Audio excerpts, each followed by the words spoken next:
let's talk about burning bridges. Perfect example that Porter just barely talked about. He did a deal, or he tried to do a deal. The husband didn't really speak English. The wife basically kiboshed the deal, and for a really stupid reason, decided that they didn't want to do it, right? This can be very frustrating. This can be very frustrating because he spent money, he spent time getting those leads to them. He's done, like, I'm sure that the customer at one point was like, yeah, we're interested. And in those moments, guys, it's so difficult to not just freaking give somebody a piece of your mind, right? So, Porter, what made you decide not to burn that bridge? I just realized that this world is not as big as you think. I've actually had business owners where they've kind of like have done not shady stuff, but like they'll take your leads and ghost you. And then I'm like, oh, this other client that I've talked to wouldn't know anything about this other company, and they do. They like work together. And so like from that point on, I was like, dude, they probably all talk, and there's probably like this little niche of like fencing guys. And so I don't know. It was just more just like I don't want to have my name slaughtered because I think it's a great city, and so Yeah, no, I get it. It's guys, I'm going to tell you guys this call is going to be full of a lot of stories to paint my picture here, and I've got a lot of sales stories. I've done it the right way, I've done it the wrong way, and I want to give you guys my 2 cents. Doesn't mean that you need to follow it. Doesn't mean that you're going to have the same opinion, but I'm just telling you.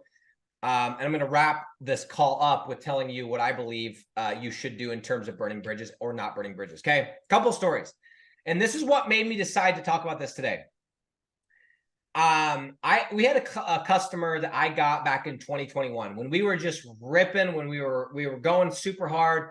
In 2021 August, we did $124,000 in one single month. We added like $23,000 to $25,000 of new contracts in 1 month. It was bananas. It was an awesome year, and that was the year of artificial grass.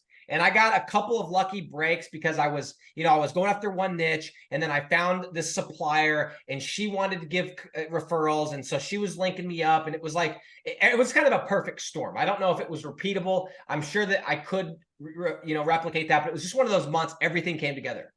And one of the clients that I got, this is in 2021 August. One of the clients that I got was this guy named Brandon. And Brandon is a hustler. He's a hungry dude. And he was referred by this lady. I can't even remember this lady's name, but I did my spiel. I pitched him, and I got him for $2,000 a month. Okay, $2,000 per month, and I got it. It was for artificial grass leads. Super cool dude, super nice guy.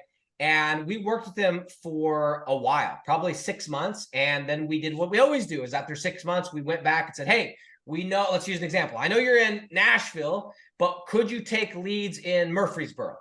Because we've already done the research, etc." Yeah, we can. Okay, well, before I send these to somebody else, would you be interested if I could get leads in this area? Yes. Okay, boom. We go set up our campaign. We get him a lead, boom, and we upsell him to, pay more money. And we did this with Brandon. I can't remember exactly how much we got up to, if it was 3-4 grand, but it was a healthy chunk of change that we got up to with Brandon. We just kept, adding areas. I think actually what we ended up doing is shifting some of the focus and like taking one area away, whatever, but somewhere between $2,000 and $4,000 per month. We worked with him from August all the way through the end of that year, 2021, all the way through 2022 until October of last year. Okay, so a year ago. And I know this because I just looked at my text messages. And in October, he just kind of started being weird. We were sending him the same amount of volume, but he wasn't closing his deals as good. It was just kind of that weird kind of, how things kind of got a little bit weird at the end of last year, and they started talking about the recession, and it was just kind of a strange time.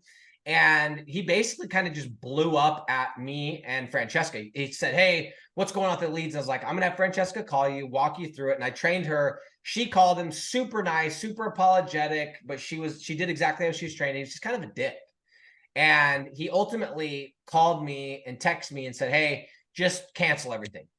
Boom, just cancel everything. We're done."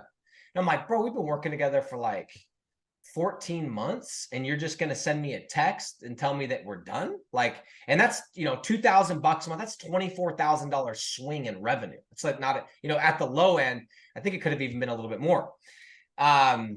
Anyway, guys, he cancels last October, and I wanted to freaking just send him the nastiest text. Like, bro, why didn't you work on your sales? Why didn't you dial in your sales process? Why didn't you quit blaming everybody else? Blah, blah, blah, blah, blah. I wanted to send this nasty message, right? And honestly, I don't even know why I didn't, because like sometimes I get a little hot under the collar, and I do, but I didn't. And I just basically said to Francesca, I said, cancel his stuff and let's move on. Let's go find somebody else. And I don't think a word was said. We just said, okay, sounds good. Sorry, didn't work out for you. And that was it. Now, keep in mind, we tried to save the deal. He was complaining a month or two before that. It wasn't like we just gave up, but we just kind of let it go. And we were I mean, he wasn't nice about his cancellation, like, cancel my shit, I'm done, make sure I don't get charged, like that kind of thing.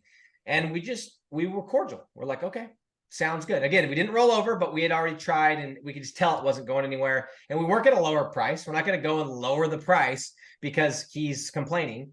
And so we just did it.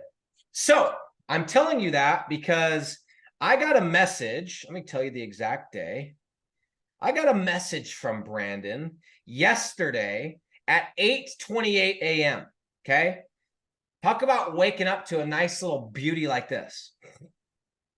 Good morning, Nick. Long time no talk. I hope all is well. I wanted to check in and see if you guys are still running Evergreen for turf leads. We ended up terminating our services with you guys due to some issues we were running into. And I wanted to check to see if anything has improved, changed, etc. with Evergreen, and possibly revisit conversations with you guys. Okay.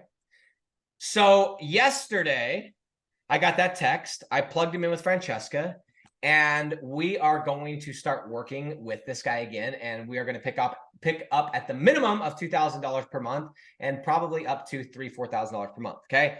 That was Brandon. That literally happened yesterday. Okay. But guys, I've had this happen so many times. Okay. If you're going to be in business, like Porter said it perfectly, this world is way smaller than you think it is.